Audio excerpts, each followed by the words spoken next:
حدیث ہے ابو سعید الخدری رضی اللہ تعالی عنہ کی۔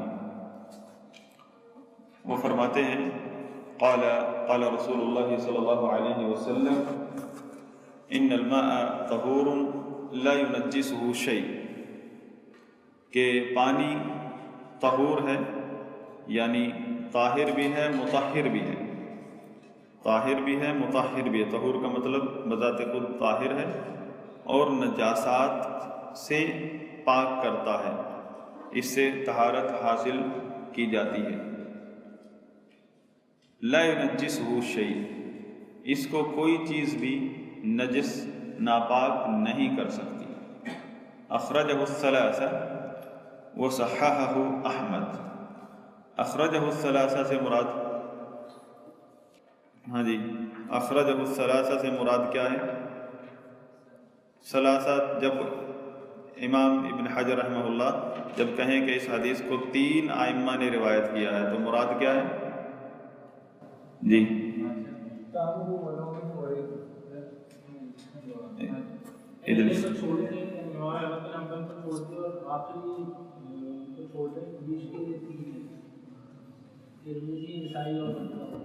آپ کیا کون تھا ادھر بتا رہا تھا؟ 7 امام ہے نا، 7 امام۔ ترتیب کیا 7 اماموں کی؟ احمد پہلے، سب سے پہلے احمد، پھر بخاری، پھر مسلم، یہ 3 ہو گئے۔ پھر سنن 4، اس میں سب سے پہلے ابو داؤد، پھر نسائی، ترمذی، ابن ماجہ، آخری ابن ماجہ ہے۔ تو جب کہیں 3 نے روایت کیا ہے تو پہلے 3 نکال دیں اور آخری 1 نکال دیں، تو باقی بچ گئے 3۔ وہ 3 جو ہے ابو داؤد، نسائی اور ترمذی۔ تو اس حدیث کو ان 3 ائمہ نے روایت کیا سنن 4 میں سے، وصححہ احمد رحمہ اللہ، اور اس حدیث کو امام احمد رحمہ اللہ نے صحیح کہا ہے۔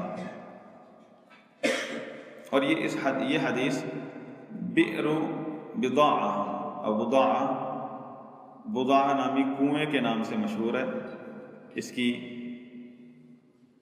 کہ اس کنویں میں بعض اوقات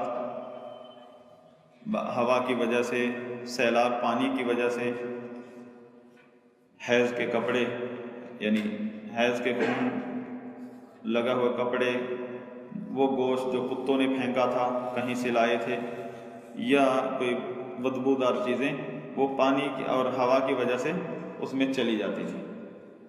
تو سوال آیا کیا ہم اس کنویں سے وضو کر لیں؟ تو رسول اللہ صلی اللہ علیہ وسلم نے جواب دیا ان الماء طہور، پانی پاک ہے، پانی طہور ہے، مطلب طاہر مطہر۔ دو وصف ہیں پانی کے، ایک طاہر کہ بذات خود طاہر ہے، مطہر دوسرا وصف ہے کہ اس سے طہارت بھی حاصل ہوتی ہے۔ کسی چیز کو نجاست لگ جائے تو وہ نجاست دھوئیں گے تو پاک ہو جائے گی۔ اور یہ حدیث اس بات کی دلیل ہے کہ پانی کی 2 ہی قسمیں ہیں، یا پاک ہے یا ناپاک ہے، تیسری قسم نہیں ہے جو اکثر فقہا بیان کرتے ہیں کہ پانی میں اگر پاک چیزیں مل جائیں تو اس سے وہ کہتے ہیں اس میں سے ایک وصف نکل گیا، یہ پاک تو ہے لیکن اس سے طہارت نہیں حاصل ہوتی۔ تو یہ حدیث اس کا رد ہے کہ پانی یا تو پاک ہے یا نجس ہے، تیسری چیز نہیں ہے کوئی۔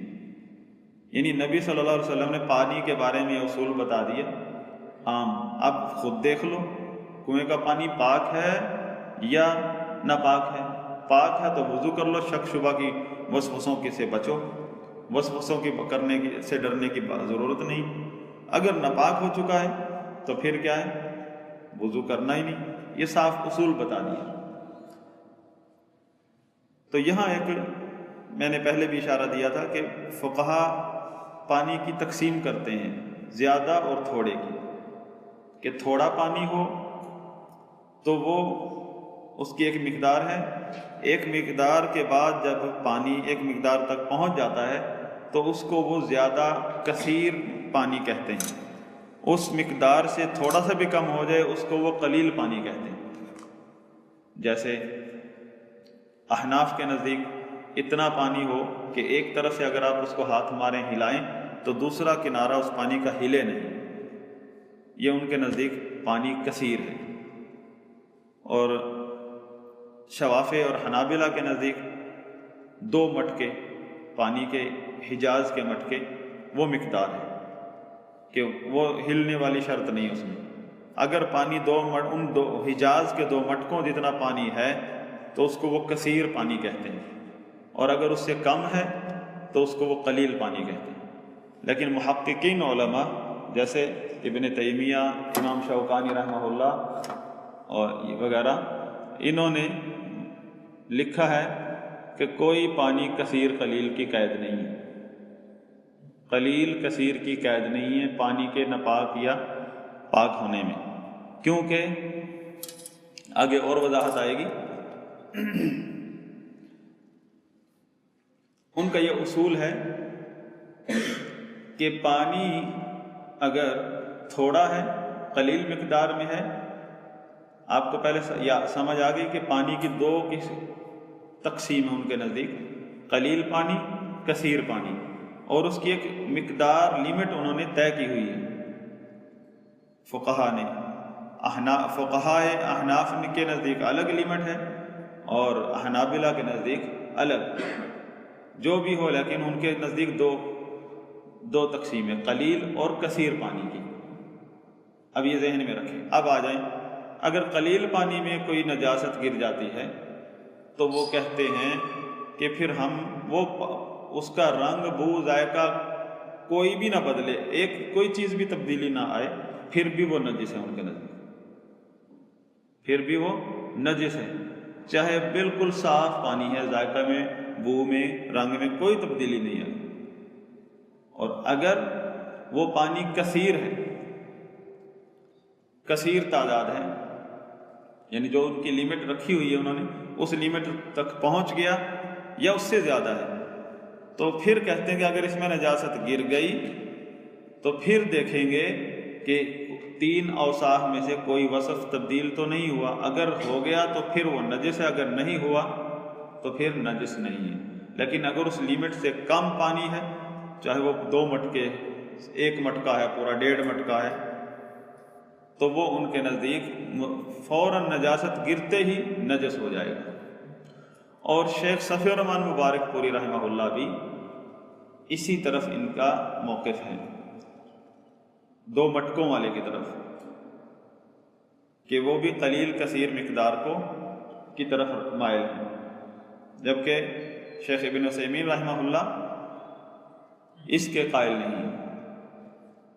تو یہ حدیث جو ہم پڑھ رہے ہیں، یہ اصول ہے اس پانی کے معاملے میں، کہ پانی کو دیکھیں پاک ہے یا ناپاک، کیونکہ اس بات پر اجماع ہے کہ اگر پانی کا 3 اوصاف میں سے کوئی بھی وصف تبدیل ہو جائے تو وہ نجس ہو جاتا ہے۔ کس وجہ سے؟ نجاست کے گرنے کی وجہ سے، یہ اجماع ہے۔ آپ پانی کے بارے میں نبی صلی اللہ علیہ وسلم نے اصول بتا دیا کہ یہ اصل میں طہور ہے، پاک ہے، اور اس سے وضو بھی کیا جا سکتا ہے، غسل کیا جا سکتا ہے، ناپاک چیزیں دھوئی جا سکتی ہیں۔ تو اب ان الماء طہور لا ينجسه شیء، پانی پاک ہے، اس کو کوئی چیز نجس نہیں کر سکتی۔ مطلب اگر اس میں آپ دیکھ رہے ہیں کوئی گندگی گر گئی ہے اور پانی کا رنگ یا بو یا ذائقہ تبدیل نہیں ہوا تو یہ پاک ہے۔ اگر آپ نے دیکھا کہ نجاست کا اثر آ گیا ہے تو پھر یہ ناپاک ہے، بس وسوسوں میں مبتلا ہونے کی ضرورت نہیں۔ تو یہاں کوئی وہ نہیں بتایا قید کے کم زیادہ کی لیمٹ بتائی، اتنی لیمٹ سے نیچے گرے نجاست تو یہ ناپاک ہو جاتا ہے، اتنی لیمٹ کے اوپر ہو تو یہ ناپاک نہیں ہوتا۔ لیکن آگے حدیث آ رہی ہے،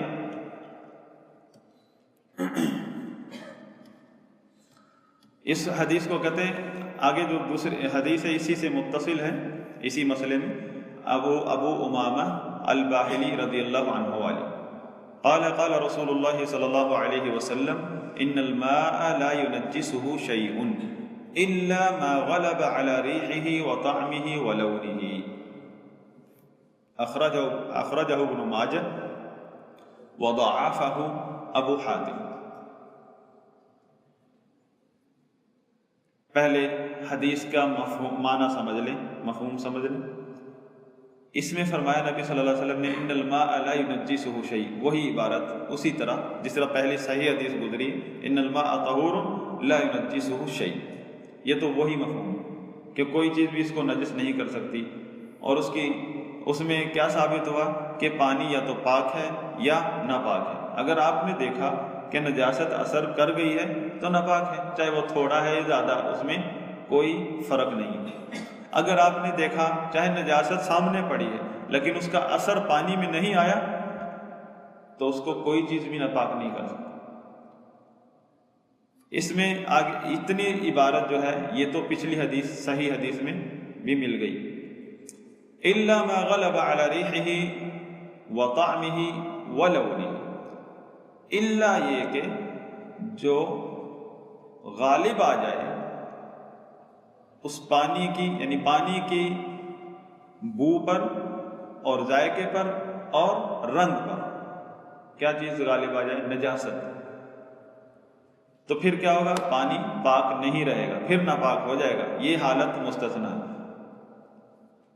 اسی حدیث کی یہی حدیث امام بیہقی رحمہ اللہ نے روایت کی ہے، تو ان کے الفاظ اور والے نہیں، اس میں الماء طاہر الا ان تغیر ریحہ، پانی پاک ہے الا یہ کہ اگر تبدیل ہو جائے اس کی بو، او، یہاں او کا لفظ ہے، یہ نوٹ کرنا آپ نے، وہاں پیچھے تھا وا کا مطلب اور، او کا مطلب یا، او طعمہ یا اس کا ذائقہ، او لونہ یا اس کا رنگ، بنجاست تحدث فیہ، بی سببیہ ہے، اس کا معنی سبب، بسبب نجاست، تحدث فیہ جو کہ اس میں پڑ جاتی ہے۔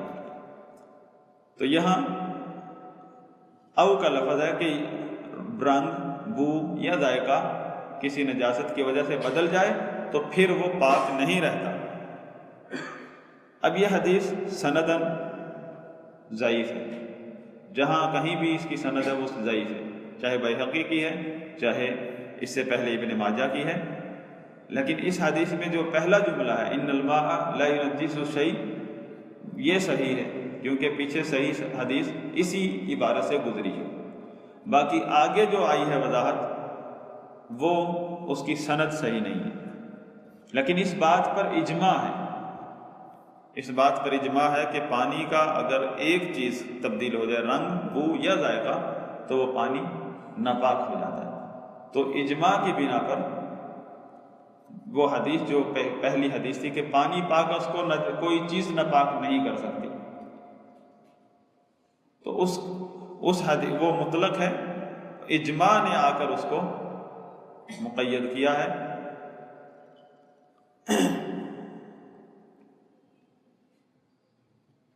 کہ اس حالت میں پانی اپنی پاک حالت سے نکل جاتا ہے اگر کوئی نجاست کی وجہ سے اس کا رنگ، ذائقہ یا بو تبدیل ہو جائے۔ تو یہ چیپٹر ہے پانی کا، پانی کے بارے میں اصول بتایا گیا ہے کہ پانی یا تو پاک ہے یا نجس ہے، تیسری کوئی قسم نہیں ہے۔ اور ناپاک کب ہوتا ہے؟ پانی اپنی طہوریت سے کیسے نکلتا ہے؟ وہ کسی نجاست کی وجہ سے، اور نجاست گرنے کی وجہ سے نہیں۔ اگر نجاست گر جائے اور اس کا اثر نہ غالب آئے اس پر، نہ اس کی بو پر، نہ اس کے رنگ پر، نہ اس کے ذائقے پر، تو پانی اپنی اصل حالت پر باقی ہے، یعنی طاہر ہے، مطہر ہے۔ اگر تین اوصاف میں سے کوئی ایک وصف بھی بدل دیا اس نجاست نے تو پانی طہوریت سے نکل کر ناپاک ہو جائے گا۔ اس کے بعد حدیث ہے وعن عبداللہ بن عبداللہ بن عمر رضی اللہ عنہما کی، قال قال رسول اللہ صلی اللہ علیہ وسلم اذا كان الماء قلتين لم يحمل الخبث وفي لفظ لم ينجس، اخرجه الاربعة وصححه ابن خزیمہ وابن حبان والحاکم۔ وعلیکم السلام۔ اذا كان الماء، جب پانی ہو جائے قلتین، دو کلوں کے مقدار، قلہ کہتے ہیں مٹکے کو، دو مٹکوں کے مقدار، لم يحمل الخبث،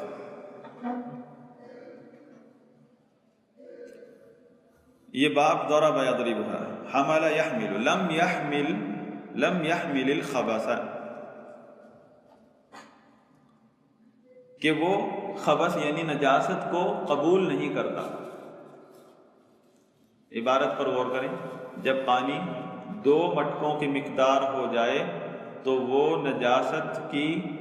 نجاست کو قبول نہیں کرتا، لم يحمل قبول نہیں کرتا، الخبث نجاست۔ کیا سمجھ آیا آپ کو؟ یعنی وفی روایت لم ينجس، وفی لفظ، اور دوسری عبارت ہے اسی حدیث کی، اس میں لم يحمل الخبث کی جگہ پر لم ينجس، وہ ناپاک نہیں ہوتا، نجس نہیں ہوتا۔ اس کو چاروں نے روایت کیا ہے۔ چاروں کون ہیں؟ سنن اربعہ، سنن اربعہ عام استعمال ہوتا ہے۔ سنن اربعہ سے مراد ابو داؤد، ترمذی، نسائی، ابن ماجہ، اور حدیث صحیح ہے۔ یہ بعض علماء نے اس کے بارے میں کہا ہے کہ حدیث ضعیف کی قسم میں سے مضطرب ہے، سندن و متنن۔ شیخ البانی رحمہ اللہ نے اس کا رد کیا ہے، انہوں نے کہا کلا، ہرگز نہیں، بل ہوا حدیث صحیح، بلکہ وہ حدیث صحیح ہے۔ آگے وضاحت کی ہے، کس ان کا جواب دیا ہے جو اس کو ضعیف سمجھتے ہیں۔ لیکن اب دیکھیں، عبارت پر غور کرنا ہے آپ نے۔ چیپٹر ہے پانی کا، پانی کے بارے میں اصول سمجھ آ گیا، یا تو پاک ہے یا ناپاک ہے۔ کب ناپاک ہوتا ہے؟ مسئلہ یہ، نجاست گر گئی پانی میں تو اس کو نجاست ہم نے آنکھوں سے دیکھی یا دیکھ رہے ہیں، پڑھی، کیا نجاست دیکھتے ہی ہم کہتے ہیں کہ پانی ناپاک ہو گیا؟ نہیں، جب تک اس نجاست کی وجہ سے پانی کے 3 اوصاف میں سے ایک وصف، کم از کم ایک وصف تبدیل نہ ہو جائے، رنگ یا بو یا ذائقہ۔ یہ اصول پڑھا تھا۔ یہ حدیث ہمیں ایک اور چیز بتا رہی ہے کہ جب پانی 2 مٹکوں کے مقدار ہو جائے تو وہ نجس نہیں ہوتا۔ اس کا مفہوم کیا نکلا کہ 2 مٹکوں سے کم ہو تو وہ نجس ہو جاتا ہے، نجاست گرتے ہی ناپاک ہو جاتا ہے۔ پہلا مفہوم، پہلا جو پڑھا تھا وہ ابھی بھولنا نہیں، اس کو اپنی جگہ پر رکھنا۔ یہاں ایک اور مسئلہ سامنے آیا کہ جب پانی 2 مٹکوں کے برابر ہو جاتا ہے تو نجس نہیں ہوتا، ناپاک نہیں ہوتا، مطلب نجاست گر جائے تو وہ ناپاک نہیں ہوتا۔ لیکن کیا مطلب؟ چاہے رنگ یا ذائقہ یا بو بھی بدل جائے؟ نہ، اس بات پر اجماع ہے، وہ اپنی جگہ پر قائم ہے، وہ اس پر بھی آ کر لاگو ہوگا۔ اس حدیث پر بھی جس طرح لگا، اس حدیث پر بھی وہ اجماع جو ہے لاگو ہوگا۔ آپ اپنا مفہوم، اپنی مرضی کا مفہوم نہیں لیں گے کہ بس اس میں تو آیا پاک، ناپاک ہوتا ہی نہیں ہے پانی، اور جب 2 مٹکے ہو جائے یا 2 مٹکوں سے اوپر ہو تو ناپاک ہی نہیں ہوگا، چاہے رنگ، بو یا ذائقہ بدل جائے۔ نہیں، ایسا نہیں، کیونکہ ادھر اجماع ہے، آپ کو اس مفہوم سے روک رہا ہے۔ تو اس حدیث کا مفہوم کیا نکلا؟ جب پانی 2 مٹکوں کے برابر ہو جائے تو وہ ناپاک نہیں ہوتا، لیکن اگر 2 مٹکوں سے کم ہو تو پھر ناپاک ہو جاتا ہے، چاہے رنگ، بو یا ذائقہ ایک بھی تبدیل نہیں ہوا۔ یہ مفہوم۔ اب یہاں میں جیسے کہ پہلے ذکر کر چکا ہوں آئمہ کا اختلاف، کہ آئمہ قلیل کثیر کی بھی وہ اختلاف کرتے ہیں، تقسیم کرتے ہیں۔ ابو حنیفہ، شافعی، احمد بن حنبل رحمہ اللہ، ان کے نزدیک قلیل پانی جو ہے، قلیل، وہ نجاست کے گرتے ہی ناپاک ہو جاتا ہے، قلیل پانی۔ ابو حنیفہ، ابو شافعی، احمد۔ اب اگرچہ اس کی کوئی بھی صفت چینج نہیں ہوئی، قلیل اب ابو حنیفہ رحمہ اللہ کے نزدیک کیا ہے؟ جو اگر ایک سائیڈ ہلائیں تو دوسری سائیڈ نہ ہلے. اور امام شافعی اور حنابلہ کے نزدیک، شافعی اور حنابلہ کے نزدیک 2 مٹکے. مٹکوں کی مقدار میں اگرچہ اختلاف رہتا ہے فقہا میں، کوئی کہتا ہے حجاز والا مٹکا، کوئی کہتا ہے عراق والا مٹکا، وہ الگ بات ہے. امام مالک رحمہ اللہ اور ظاہری اور شیخ الاسلام ابن تیمیہ، ابن قیم اور شیخ محمد بن عبد الوہاب رحمہ اللہ وغیرہ محققین علماء، ان کا موقف یہ ہے، امام مالک سر فہرست ہے، 3 امام ہو گئے، اِلَى أَنَّ الْمَاءَ لَا يَنْجُسْ بِمُلَاقَاتِ النَّجَاسَةِ کہ پانی نجاست گرتے ہی ناپاک نہیں ہوتا، مَا لَمْ يَتَغَيَّرْ أَحَدُ أَوْصَافِهِ الثَّلَاثَةِ جب تک 3 اوصاف میں سے کم از کم ایک تبدیل نہ ہو جائے، ذائقہ یا رنگ یا بو. اور اس میں کوئی قید نہیں ہے کم یا زیادہ، بس کم ہے یا زیادہ، اصول یہ ہے. آگے اس میں بحث ہوتی ہے کہ دلائل کی، راجع یہی مسئلہ شیخ ابن عثیمین اور دیگر ائمہ محققین کہ یہ اصول ہے. لیکن ہمارے شیخ صفی الرحمن مبارک پوری رحمہ اللہ اور دیگر کبار علماء اہل الحدیث وہ امام شافعی والا موقف کی طرف بھی گئے ہیں، تو یہ موقف بھی ہے. تو دونوں موقف آپ کو، ہم طالب علم ہیں، ہمیں دونوں موقف سمجھنے چاہیے کہ اس کی وجہ کیا ہے، اس کی وجہ کیا ہے. دوسرا موقف کیا ہے کہ 2 مٹکوں سے کم اگر پانی ہوگا تو نجاست گرتے ہی وہ ناپاک ہو جائے گا. امام ابو حنیفہ رحمہ اللہ کے مطابق اس اتنا پانی ہو کہ ایک سائیڈ اگر ہلاؤ تو دوسری نہیں ہلے، اگر ہلے گی تو وہ قلیل پانی ہے، اگر ادھر سے ہلاؤ گے دوسری سائیڈ ہلے گی تو وہ قلیل پانی، اور ایسے پانی میں نجاست گرتے ہی وہ ناپاک ہو جائے گا، چاہے کوئی تبدیلی آئی بھی نہیں. سمجھ آ گئی؟ ہم یہاں آپ کو علماء کے جو مذاہب ہیں وہ بھی سمجھانا چاہتے ہیں آگے، کیونکہ ہم نے اور پڑھنا ہے. صرف یہی نہیں ہم نے کسی ایک کی رائے کو لے کر مسلک نہیں بنا لینا، ہم نے تو پڑھنا ہے، ہم تو طلبہ ہیں، سب علماء کا موقف پڑھنا ہے اور بلا کسی تعصب کے پڑھنا ہے. تو یہاں اتنی بات کافی ہوئی.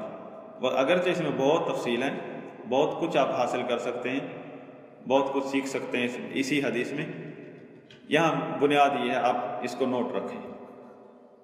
اگلی حدیث ہے ابو ہریرہ رضی اللہ عنہ کی کہ رسول اللہ صلی اللہ علیہ وسلم نے فرمایا لا يغتسل احدكم في الماء الدائم وهو جنوب، اخرجہ مسلم. مت غسل کرے تم میں سے کوئی شخص بھی فی الماء الدائم کھڑے پانی میں، وهو جنوب اور وہ جنبی ہو. واو حالیہ ہے، یہ وهو جنوب یہ جملہ حالیہ ہے، مطلب اس حالت میں غسل مت کرے جب وہ جنبی ہو. جنبی سے مراد جس وقت اس پر غسل واجب ہوتا ہے، اس حالت میں غسل مت کرے.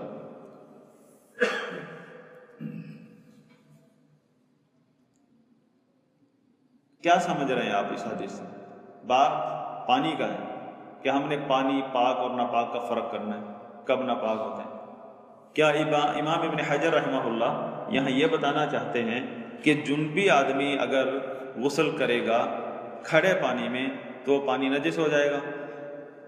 کیا سمجھ آیا آپ کو یہ مسئلہ؟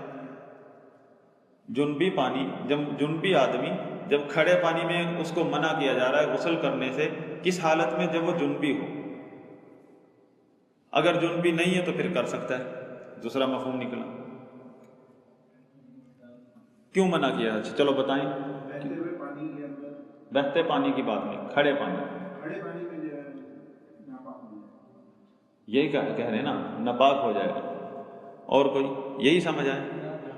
جی مقدار کچھ بھی، کھڑا پانی بہت زیادہ جھیل بھی ہو سکتی. کھڑا پانی ناپاک ہے یا ہو جائے گا؟ اس کے نہانے سے ناپاک ہو جائے گا. کھڑا پانی ناپاک ہوتا ہے؟ ان الماء طہور لا ينجسہ شیء، یہ حدیث بھول گئے؟ کوئی چیز نہیں، پاک پانی کھڑا ہے، پاک پانی کی بات ہو رہی ہے، پاک پانی کھڑا ہے۔ اللہ کے نبی صلی اللہ علیہ وسلم نے غسل جنابت کی حالت میں وہاں غسل کرنے سے منع کر دیا، مسلم شریف کی حدیث ہے۔ اس سے کیا ہم یہ مسئلہ لے سکتے ہیں کہ اگر اس میں جنابت کی حالت میں کوئی بندہ نہائے گا تو وہ پانی ناپاک ہو جائے گا؟ کیونکہ یہ جو باب ہے اس میں ہم پانی کے مسئلے پڑھ رہے ہیں، پانی پاک ناپاک، کب ناپاک ہوتا ہے کب ناپاک نہیں ہوتا۔ چلو ایک منٹ، اگر جیسے اسحاق شیخانی صاحب نے جواب دیا کہ وہ ناپاک ہو جائے گا، جنابت کی حالت میں جب آپ غسل تو کرتے ہیں پانی سے ہی کرتے ہیں نا، جنابت کی حالت میں غسل پانی سے ہی کرتے ہیں، غسل سے پہلے ہی آپ پانی میں ہاتھ لگاتے ہیں ٹب میں۔ آج تو ہمارے ہاں نل ہے نا، ٹنکیاں، پرانے طریقے سے غسل کیسے کریں گے؟ پانی سے لیں گے، ہاتھ سے لیتے تھے، کیونکہ ہر جگہ ٹب نہیں ہوتے تھے، جنگلوں میں وادیاں کھڑے پانی میں جا کر غسل کرتے تھے لوگ۔ باہر جا کر آپ صحرائی اور جنگلوں والا ماحول ذہن میں لائیں، اور گھر میں بھی ٹب ہو تو پہلے ہاتھ دھوئیں گے اور پھر اس سے وضو کریں گے، اسی سے چلو سے پانی لیں گے۔ آپ نے پہلا ہاتھ ہی ڈالا پانی تو ناپاک کر دیا، اب سارا غسل ناپاک سے کر رہے ہیں۔ اگر آپ کا موقف لے لیں کہ جنابت کی حالت میں جب بندہ ہاتھ ڈالتا ہے، نہاتا ہے پانی میں، تو وہ ناپاک ہو جائے گا، تو پھر پانی کو بغیر ہاتھ لگائے ہم نہا نہیں سکتے۔ برتن نہیں ہوتا ہر جگہ، اللہ کے نبی نے نہیں، یہ تو آپ کریں گے نا، لیکن صحابہ ایسے نہیں کرتے تھے، برتن تھوڑے لے کر چلتے تھے ہر جگہ جنگل میں۔ امت ہے، اللہ کے بندے ہیں، ساری دنیا میں رہ رہے ہیں، کراچی نہیں ہے ساری دنیا میں، جنگلوں میں۔ ابھی پاکستان میں ایسی جگہ ہے جہاں کھڑے پانی میں جا کر نہانا پڑتا ہے۔ پہلی حدیث یہ تھی، ابھی یہ مکمل نہیں۔ وللبخاری، اور بخاری میں ہے، لا یبولن احدکم فی الماء الدائم الذی لا یجری، ہرگز نہ نہائے تم میں سے کوئی شخص فی الماء الدائم، جو کھڑے پانی میں، الذی لا یجری، جو چل نہیں رہا، یہ اسی کی تفسیر ہے۔ ثم یغتسل فیہ، اس کے بعد وہ اس میں نہاتا ہے،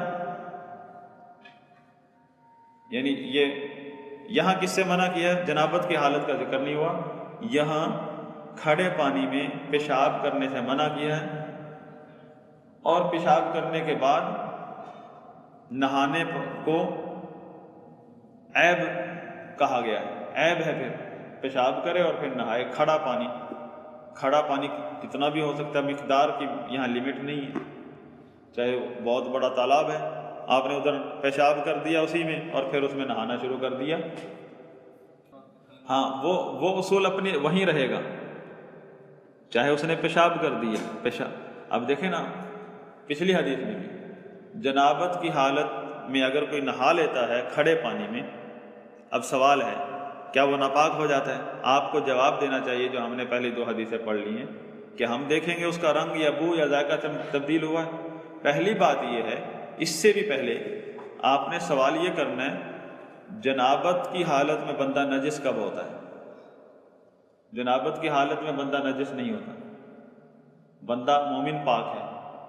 جب ایک دفعہ یہ واقعہ ابو ہریرہ رضی اللہ عنہ کے ساتھ تھا، وہ جنابت کی حالت میں تھے تو چھپ گئے، نبی صلی اللہ علیہ وسلم کے ساتھ بیٹھنے سے شرما گئے کہ میں جنابت کی حالت میں آپ کی بابرکت مجلس میں بیٹھوں، تو آپ صلی اللہ علیہ وسلم نے فرمایا سبحان اللہ، ان المؤمن لا ینجس، مومن نجس نہیں ہوتا۔ کیا یہ تو ایک حکم ہے، تعبدی حکم ہے، تو جنابت کی حالت میں بندہ نجس نہیں ہے، تو وہاں سوال ہی نہیں بنتا کہ پانی ناپاک ہو گیا کہ نہیں ہو گیا، جب نجاست ہی نہیں گری اس میں، تو منع کیا گیا نجاست کی حالت میں غسل کرنے سے۔ اس کا مطلب کیا ہے؟ اور دوسرا یہ ہے کہ یہاں منع کیا گیا ہے کھڑے پانی میں پیشاب کرنے سے۔ سوال یہ ہے کیا کھڑے پانی میں پیشاب کرتے ہی پانی ناپاک ہو جائے گا؟ نہیں، ہم دیکھیں گے اس کے اوصاف میں سے کوئی چیز تبدیل ہوئی تو پھر ناپاک ہوگا. لیکن کیونکہ امام ابن حجر رحمہ اللہ نے یہ حدیث ادھر ذکر کی ہے، ان کے نزدیک شافعیوں والا مسلک ہے کہ تھوڑے پانی شوافع کے نزدیک 2 مٹکے کی مقدار سے کم، تھوڑا 1 گلاس بھی کم ہوگا تو فوراً نجاست کے ساتھ ہی، گرتے ہی نجاست، وہ پانی ناپاک ہو جائے گا، چاہے 3 اوصاف میں سے کوئی بھی تبدیل نہیں ہوا. امام ابو حنیفہ رحمہ اللہ کے نزدیک وہ اتنے جو مقدار انہوں نے بتائی ہے اس مقدار سے کم پانی میں اگر پیشاب کرے گا، چاہے رنگ، بو یا ذائقہ کچھ بھی تبدیل نہیں ہوا، وہ ناپاک ہو گیا. تو ان ائمہ ثلاثہ کے مذہب کے مطابق ناپاک ہو گیا پانی اگر وہ قلیل مقدار کا ہے. لیکن اگر کثیر 2 مٹکے کے برابر ہے یا ابو حنیفہ رحمہ اللہ کی مقدار ہے تو پھر کیا ہوگا؟ وہ ناپاک. پھر دیکھیں گے اس کے اوصاف کو، اوصاف ثلاثہ کو. اگر کوئی ایک وصف تبدیل ہو گیا تو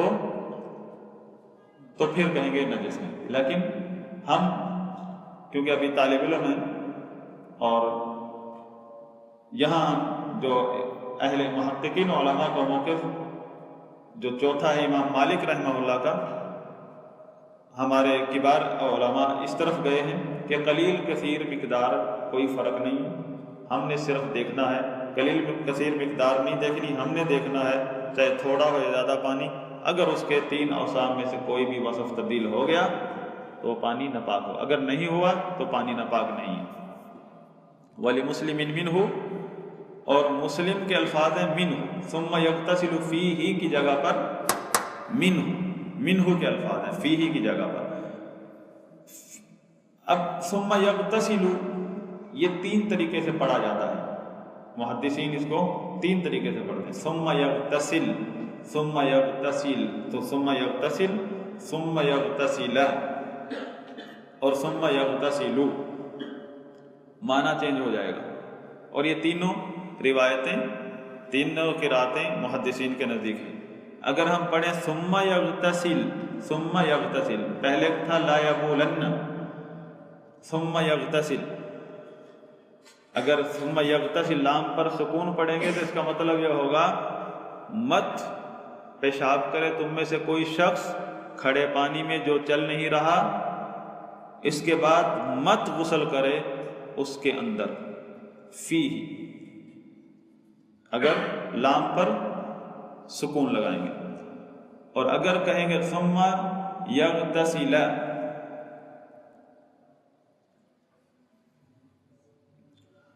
تو یہ اور ثم یغتسل اس کا معنی دوسرا بنتا ہے.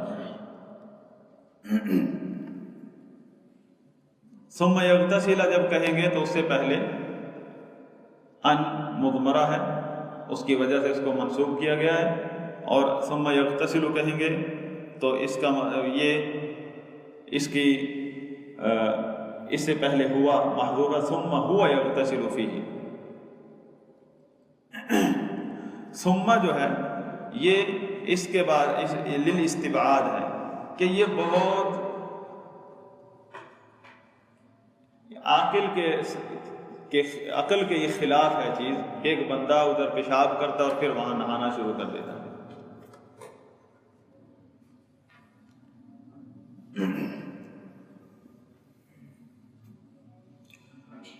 اب یہاں کتنی روایتیں ہو گئی؟ پہلی روایت تھی کہ جنابت کی حالت میں کھڑے پانی میں غسل کرنا منع ہے. دوسری روایت ہے کھڑے پانی میں پیشاب کرنا منع ہے اور پیشاب کر کے وہاں غسل کرنا منع ہے. تیسری روایت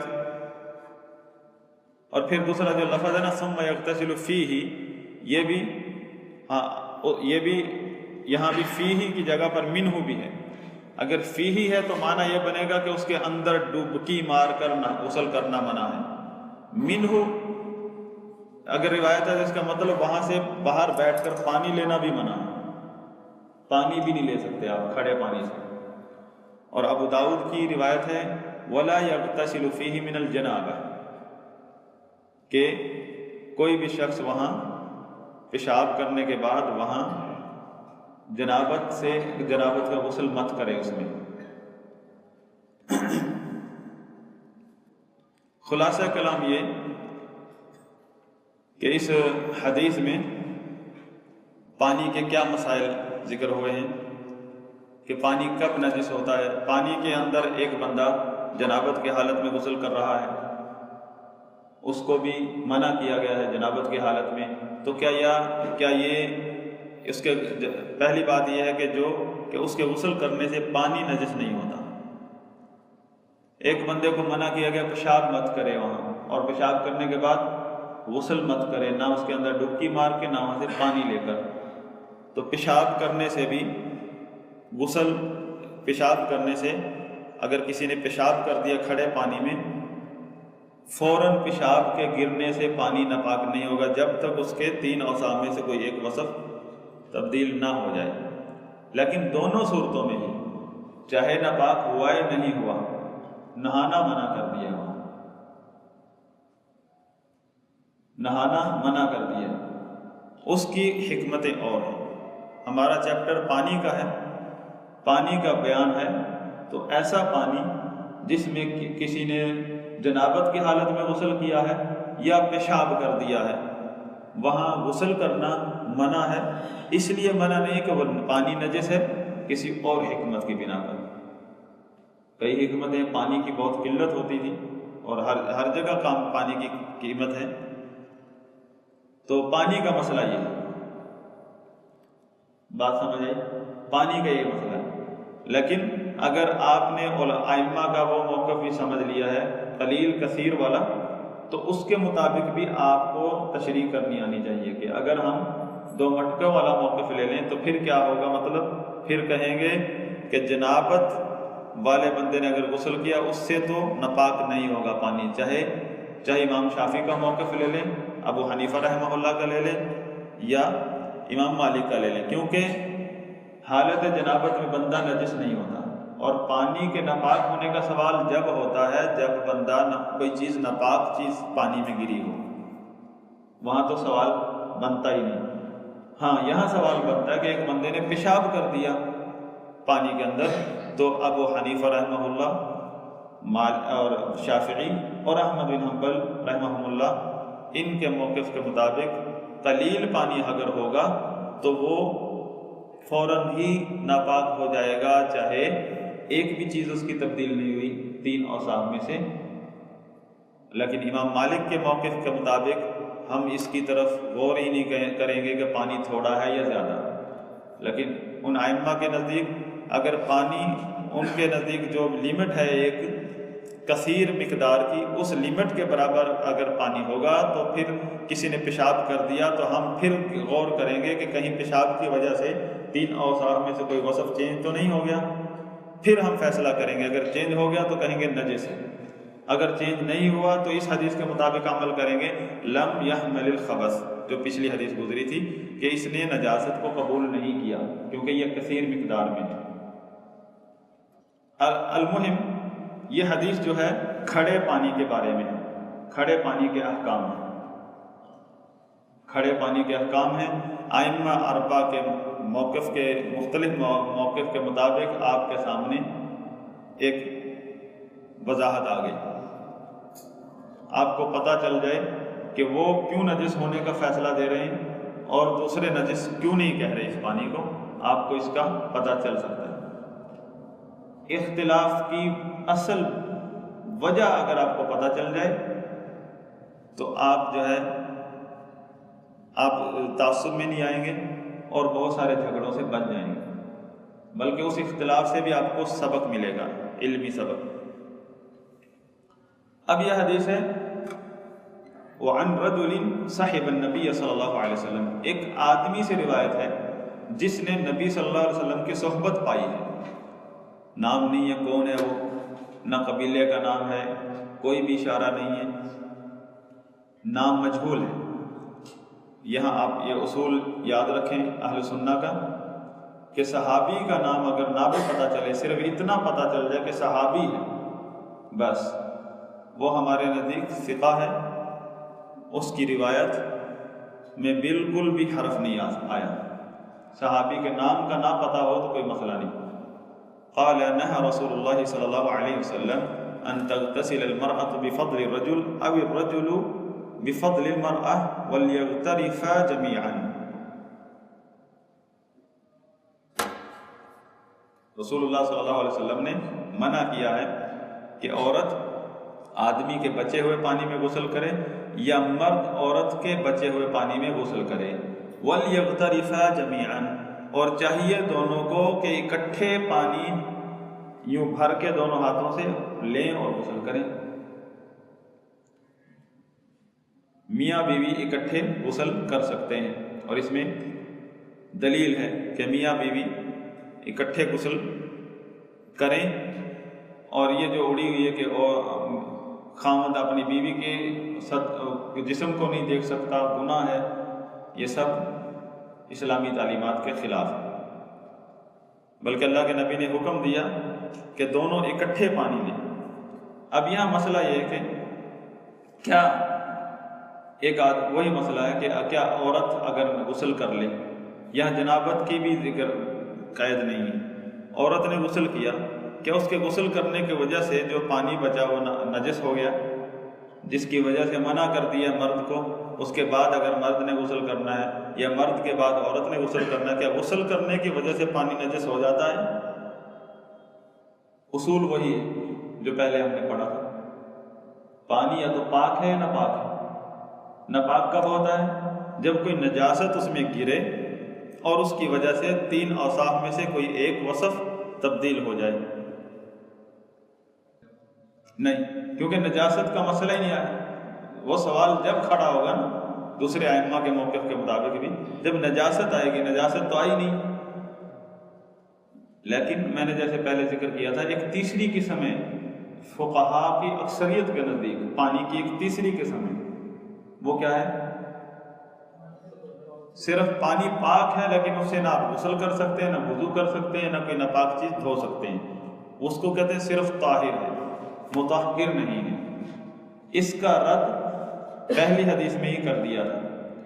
شیخ ابن عثیمین رحمہ اللہ اور ابن تیمیہ رحمہ اللہ کا میں نے آپ کے سامنے ذکر کیا تھا کہ اصل کیا ہے، پانی پاک ہے یا ناپاک ہے، تیسری قسم نہیں ہے. لیکن یہ کیونکہ فقہا جو ہے تیسری قسم بھی مانتے ہیں، اس لیے وہ ایسے احادیث کو اپنے زیر بحث لاتے ہیں. یہاں سے استدلال لیتے ہیں کہ دیکھو عورت نے غسل کر لیا یا مرد نے غسل کر لیا، پانی استعمال ہو گیا اس میں، لہذا وہ طہوریت طاہر تو ہے لیکن مطہر نہیں ہے، کیونکہ اللہ کے نبی نے منع کر دیا. اور وہ جو اصول ہے کہ پانی یا تو پاک ہے نہ پاک، اس میں ایک تیسری چیز کا بغیر دلیل کے اضافہ ہے. کیونکہ آپ اگر فقہ کی کتابیں پڑھیں گے تو آپ کو یہ اس کا سامنا ہوگا. اور یہی وجہ ہے کہ کیونکہ ابن حجر رحمہ اللہ فقہا میں سے ہیں، وہ بھی طاہر ایک تیسری قسم پانی کی مانتے ہیں، اس لیے وہ یہ حدیث لائے شاید یہ ثابت کرنے کے لیے کہ یہ پانی جو ہے اب طاہر تو ہے لیکن مطہر نہیں ہے. لیکن ہم نے اس اصول کو پہلے ہی توڑ دیا کہ اس کی دلیل ہی نہیں ہے اس تقسیم کی. اس مسئلے کو یہاں سے ثابت نہیں کر سکتے، کیونکہ وہ حدیث میں ان الماء طہور لا ينجسه شیء، وہاں سے ثابت ہو گیا کہ پانی یا تو پاک ہے نہ پاک ہے، پاک ہے یا نہ پاک ہے، تیسری قسم نہیں ہے پانی کی. تو جو تیسری تقسیم ہے نا اس کی کوئی دلیل نہیں ہے، کوئی اساس نہیں ہے اس پر. تو کیا پھر اس منع کرنے کا مطلب کیا ہوا؟ منع کرنے کا مطلب تو یہ نہیں جو ہے تحریم کی نہیں ہے کہ یہ حرام ہے، تعدیب ہے، ادب. ایک تعدیب بتائی گئی کہ آپ اکٹھے رہیں، اکٹھے نہائیں، ایک دوسرے کے پانی بچے ہوئے سے نہ نہائیں. اگر فرض کریں حرام منع کر دیا کہ بالکل حرام ہے، مرد عورت کے پانی سے نہ نہائے، عورت مرد کے پانی سے بچے ہوئے پانی سے نہ نہائے، پھر بھی اس بات کی دلیل نہیں ہے کہ یہ پانی اس پانی سے کوئی عورت نہیں نہا سکتی. مرد عورت کے بچے ہوئے سے نہ نہائے، عورت مرد کے پانی سے. اس میں یہ تو نہیں ہے کہ مرد کے بچے ہوئے پانی سے نہ نہائے. اگر مرد کے پانی سے بچے ہوئے پانی سے نہا سکتا ہے تو مطلب پانی تو ناپاک نہیں ہوا، یا پانی تیسری قسم میں تو داخل نہیں ہوا، پھر بھی اس سے یہ تیسری قسم ثابت نہیں ہوتی. علی کل حال شیخ ابن عثیمین رحمہ اللہ کہتے ہیں ہم کہتے ہیں کہ یہ نہیں جو ہے یہ اللہ کے نبی صلی اللہ علیہ وسلم کی طرف سے ایک توجیہ اور ارشاد ہے، ایک ادب، ایک طریقہ بتایا گیا ہے. اس میں کوئی حرام والی بات نہیں کہ یہ حرام ہے، بلکہ اگلی حدیث آ رہی ہے کہ عبداللہ بن عباس رضی اللہ عنہما سے روایت ہے کہ نبی صلی اللہ علیہ وسلم کان یغتسل بفضل میمونہ، اخرجہ مسلم شریف نے اس کو روایت کیا ہے کہ نبی صلی اللہ علیہ وسلم غسل کیا کرتے تھے میمونہ رضی اللہ عنہا کے بچے ہوئے پانی سے. جس پانی سے انہوں نے غسل کیا اس پانی سے نبی صلی اللہ علیہ وسلم غسل کیا کرتے تھے. تو اصل بات تو یہ ہے کہ ناپاک نہیں ہوا، ثابت ہو گیا کہ ناپاک پانی پر کوئی حرج نہیں ہے، وہ منع کرنا اور چیز ہے، پانی کا اوپر اس کا کوئی اثر نہیں. ولی اصحاب السنن کون ہیں؟ ابو داؤد، ترمذی، نسائی، ابن ماجہ. اغتسل بعض ازواج النبی صلی اللہ علیہ وسلم فی جفنہ، نبی صلی اللہ علیہ وسلم کی کوئی ایک بیوی نے غسل کیا فی جفنہ، ایک بڑے برتن میں. فجاء لیغتسل منہا، نبی صلی اللہ علیہ وسلم آگئے اس برتن سے غسل کرنے کے لیے. فقالت انی کنت جنبا، تو وہ بیوی رضی اللہ عنہ کہنے لگی میں نے غسل کیا، میں جنابت کی حالت میں تھی، اس سے غسل کیا ہے. فقال ان الماء لا يجنب، آپ صلی اللہ علیہ وسلم نے فرمایا پانی ناپاک نہیں ہوتا. مسئلہ واضح ہو گیا، کسی کے غسل کرنے کی وجہ سے پانی ناپاک نہیں ہوتا، چاہے وہ جنابت کی وجہ سے غسل کیا ہو. وصححہ ترمذی وابن خزیمہ. وعن ابی ہریرہ رضی اللہ عنہ قال قال رسول اللہ صلی اللہ علیہ وسلم طہور اناء احدکم اذا ولغ فیہ الکلب ان یغسلہ 7 مرات اولاہن بالتراب، اخرجہ مسلم. وفی لفظ له فلیرقہ وللترمذی اخراہن او اولاہن. اصل حدیث یہ مسلم شریف میں ہے اور ترمذی میں بھی ہے.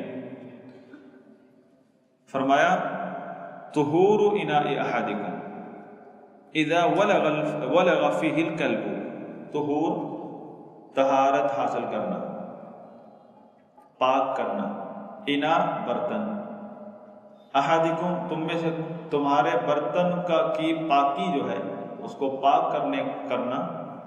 اذا ولغ فیہ الکلب، جب اس میں منہ مار دے، ولغ مطلب کوئی چیز پی لے، اس میں سے کھا لے.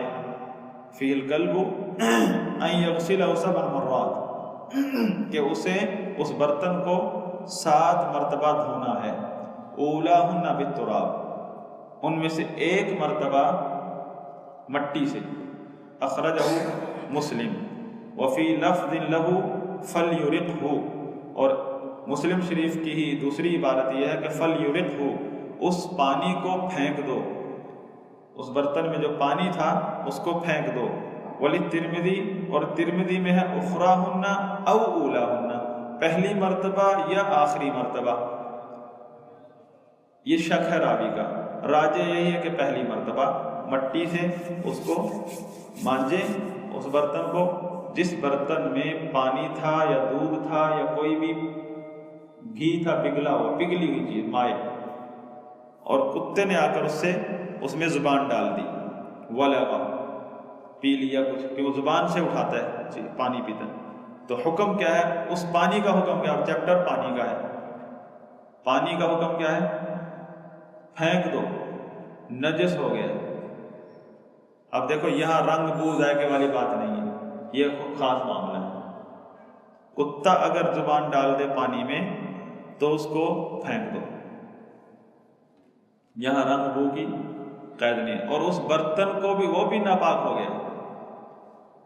عام چیز اگر ناپاک ہو تو اس کو عام نجاست لگ جائے، پیشاب، کوئی اور نجاست، تو اس نجاست کو دھو کر پاک ہو جائے گا ایک دفعہ ہی.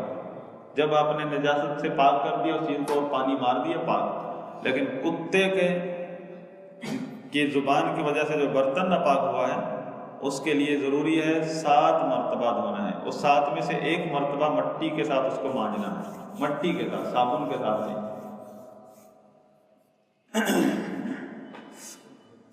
اور اس کو پھینکنا ہے. تو ثابت کیا ہوا کہ پانی ناپاک ہو گیا. یہاں رنگ بو ذائقہ نہیں دیکھنا کتے کے معاملے میں. اس کے بعد حدیث ہے ابو قتادہ رضی اللہ عنہ کہ رسول اللہ صلی اللہ علیہ وسلم نے فرمایا فی الحرہ، بلی کے بارے میں، انہا لیست بنجس، یہ نجس نہیں ہے. اگر کوئی چیز نجس نہ ہو، یہ اس بات کی دلیل ہے کہ ہر حرام چیز نجس نہیں ہوتی. بلی حرام ہے کہ نہیں، لیکن نجس نہیں. انہا من الطوافین علیکم، یہ تو ہر وقت تمہارے پاس آنے جانے والوں میں سے ہے. طواف، خادم کو طواف کہتے ہیں، جو کبھی آ رہا ہے کبھی جا رہا ہے، کبھی آ رہا ہے کبھی جا رہا ہے، اس سے آپ دروازہ ہی نہیں بند کر سکتے. آپ کا جو خادم ہے یہ تو ان کی طرح ہے، اس سے جان نہیں چھڑائی جا سکتی. انہا لیست بنجس، یہ صحیح حدیث ہے، شیخ البانی نے اس کو صحیح کہا ہے. تو یہاں ایک قصہ تھا اس میں کہ ابو قتادہ رضی اللہ عنہ نے وضو کے لیے پانی لیا تو بلی آ گئی.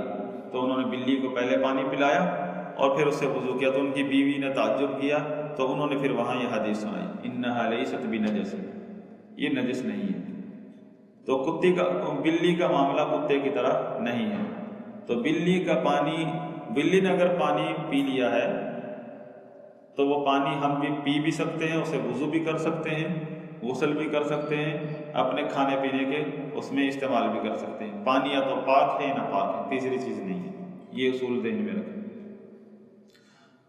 پانی کا مسئلہ یہ حل ہو گیا.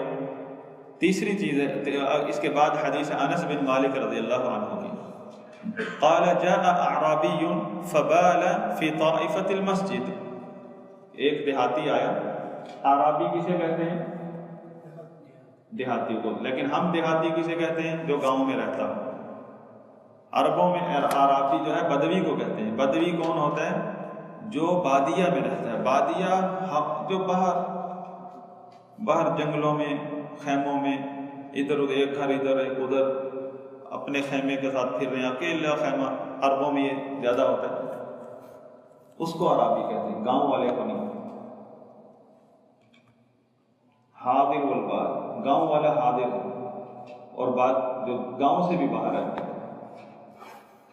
تو عربی آیا، اس نے مسجد فبال، بس اس نے پیشاب کر دیا، فی طائفۃ المسجد، مسجد کے ایک کونے میں. طائفہ ایک کونے. فزجرہ الناس، تو ڈانٹ دیا اس کو لوگوں نے. لوگ کون تھے؟ صحابہ کرام. فنہاہم رسول اللہ صلی اللہ علیہ وسلم، تو منع کر دیا ان کو. کن کو؟ صحابہ کو جو ڈانٹ رہے تھے. رسول اللہ صلی اللہ علیہ وسلم نے منع کر دیا ان کو. فلما قضى بولہ، پس جب اس نے پورا کر لیا اپنا پیشاب، امر النبی صلی اللہ علیہ وسلم بذنوب من ماء، حکم دیا نبی صلی اللہ علیہ وسلم نے ایک ڈول کا، ایک بالٹی کا، پانی کی بالٹی کا، من ماء، پانی کی بھری ہوئی بالٹی لائی گئی. فاحریق علیہ، تو اس پانی کو انڈیل دیا گیا اس پیشاب پر. متفق علیہ، بخاری مسلم کی حدیث ہے. یعنی اگر پیشاب کوئی بچہ کر دے، کوئی بڑا کر دے زمین پر، گھر میں یا مسجد میں کہیں بھی، تو زمین کو کیسے پاک کرنا ہے؟ تو یہاں زمین کچی ہے، اگر جذب ہونے والی، اس کا طریقہ یہ ہے کہ اس کو اوپر پانی پھینک دو، بھر کر ڈول، یعنی اس زیادہ کر دو اور وہ جذب ہو جائے گا. نہ تو آپ صلی اللہ علیہ وسلم نے کہا کہ یہاں سے مٹی اٹھا کر باہر پھینکو، یہ مسجد ہے،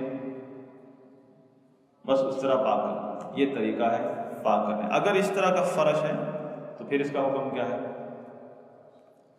پہلے آپ نجاست کو پاک کرو، پہلے پیشاب کو کسی کپڑے سے صاف کرو، پھر اس کو دھو. اگر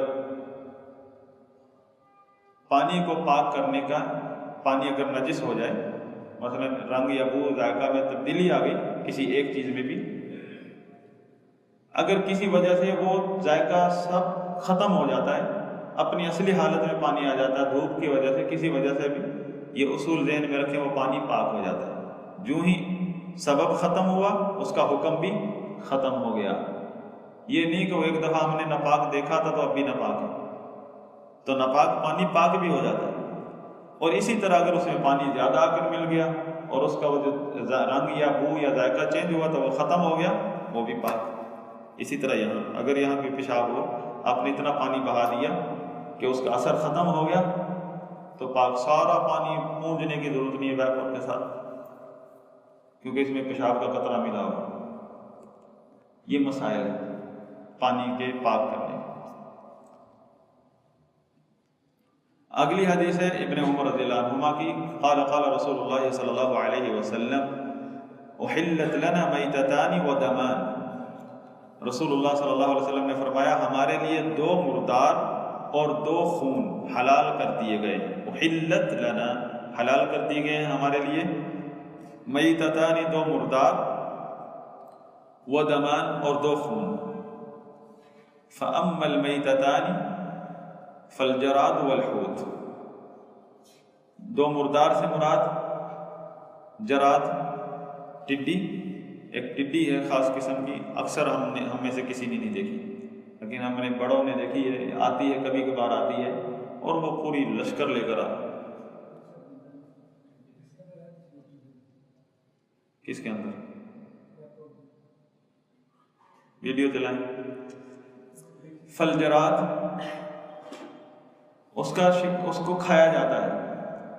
والحوت، مچھلی، مری ہوئی مچھلی، جیسے پہلی حدیث گزری تھی۔ تو 2 مردار یہ، اس کا تو کھانے سے تعلق ہے، تو یہ کتاب الاطعمہ میں ہونی چاہیے حدیث، کھانے کے چیپٹر میں، کیونکہ کتاب الاطعمہ بھی آئے گی، کھانے کا باب۔ یہاں کیوں آئی حدیث، کوئی بتائے گا؟ جی، پانی کے باب میں اس کا کیا تعلق؟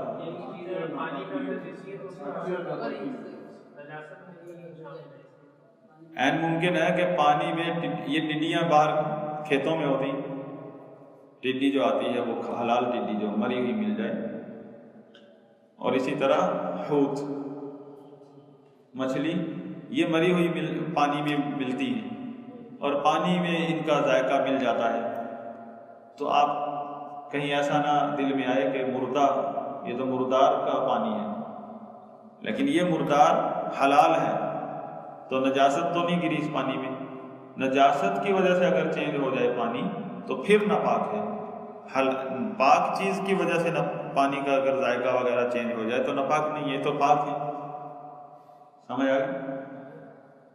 وَأَمَّا الدَّمَانِ، اور رہا وہ 2 خون، فَالْكَبِدُ وَالطِّحَالُ، کبد کلیجہ، طحال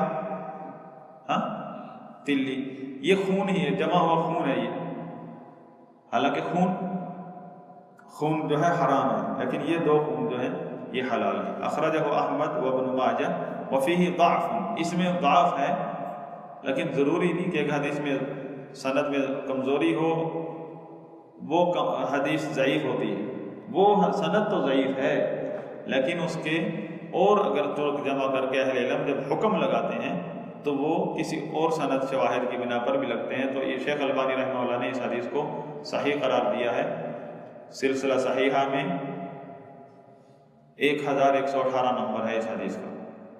تو مسئلہ سمجھ آ گیا؟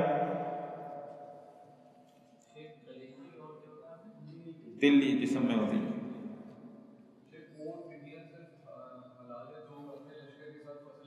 ہاں وہی ان کا حکم آئے گا بھی۔ اگلی حدیث، ابو ہریرہ رضی اللہ عنہ فرماتے ہیں کہ رسول اللہ صلی اللہ علیہ وسلم نے فرمایا اذا وقع الذباب في شراب احدكم فليغمسه ثم لينزعه فإن في احد جناحيه داء وفي الآخر شفاء، اخرجه البخاری وابو داود وزاد وإنه يتقي بجناحه الذي فيه الداء۔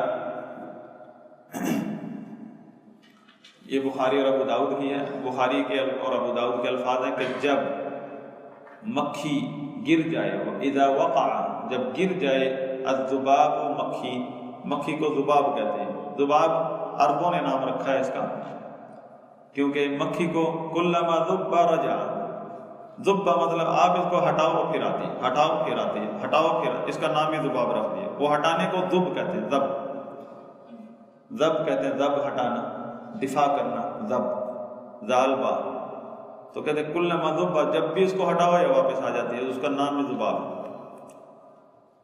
جب گر جائے مکھی فی شراب احدکم، تم میں سے کسی کی شراب میں. اب اردو میں تو شراب ہم خمر کو کہتے ہیں، یہاں شراب سے مراد مشروب. اردو میں ہم لفظ مشروب استعمال کرتے ہیں، مشروب کوئی بھی مشروب، چائے ہو، دودھ ہو، ٹھنڈا ہو، گرم ہو. فلیغمس، تو اس مکھی کو غوطہ دے دو. وہ بیچاری زندہ تھی، اب ٹھنڈ، اس کو غوطہ دے دو. وہ تو مر بھی جائے گی. اب کیا سوال کھڑا ہو گیا، ایک چیز مار دی ہم نے چائے کے اندر، دودھ کے اندر، اب یہ چیز پاک بھی رہی ہے نہ پاک تو نہیں ہوگی، پانی. ثم لینزعه، پھر اس کو نکال دو، باہر پھینک دو. فإن فی سبب بتایا اس کو غوطہ دینے کا. فإن فی أحد جناحیہ داء، پس یقیناً اس کے دو پروں میں سے ایک پر میں داء، بیماری ہے. وفی الآخر شفاء، اور دوسرے میں شفا ہے. چلو یہ تو ابو داؤد میں مزید وضاحت آئی ہے کہ جب یہ گرتی ہے مکھی تو اپنے اس پر کے بل گرتی ہے جس میں بیماری ہے، پہلے اس کو ڈبوتی ہے، اور عین ممکن ہے کہ اس کا وہ پر جس میں شفا ہے، اسی مکھی اس پر میں جو زہر تھا اس کا تریاق اس دوسرے پر میں ہے. اگر وہ نہ ڈوبا ہو تو آپ اس کی بیماری پی لیں گے، اور اس کا حل اللہ تعالیٰ نے اس کی دوائی ساتھ ہی رکھی ہوئی ہے، اس کے دوسرے پر میں اس کا تریاق ہے، تو اس کو ڈبو دو تو اس کا زہر ختم ہو جائے گا. بعض روایت میں زہر کا لفظ آیا، سم، کہ اس کے ایک پر میں زہر ہے اور دوسرے میں شفا ہے. یہ تو حکمت پتہ چل گئی. حکم، وہ اب امام ابن حجر رحمہ اللہ ہمیں یہاں یہ سکھانا چاہ رہے ہیں کہ اس کا حکم کیا ہے. مطلب جب نبی صلی اللہ علیہ وسلم نے کہہ دیا کہ پی لو، پھر پھینک کو، یہ نہیں فرمایا کہ پانی کو جیسے کتے کے ٹھوٹے کو پھینک دو، یہاں یہ نہیں فرمایا. مطلب مکھی اگرچہ مر گئی ہے، مردہ ہے، مر گئی ہے، لیکن آپ کا یہ مشروب نجس نہیں ہوا مکھی اس مردے کی وجہ سے. وہاں دو مردوں کا ذکر ہوتا ہے، ایک مردہ یہ ہے.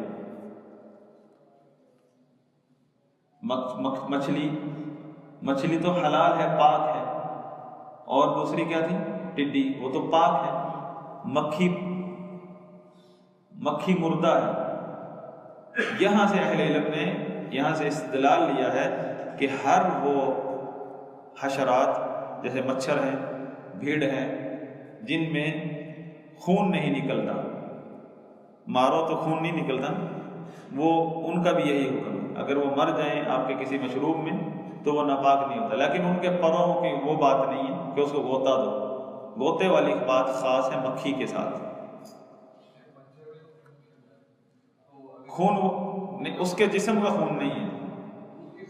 ہاں، خون کا مسئلہ آئے گا کہ وہ خون جو مچھر نے اپنی ٹینکی میں لیا ہوا ہے اس کا کیا حال ہے، وہ الگ مسئلہ ہے. ویسے مچھر ہو یا بھیڑ ہو، اس کا اپنا خون نہیں ہے.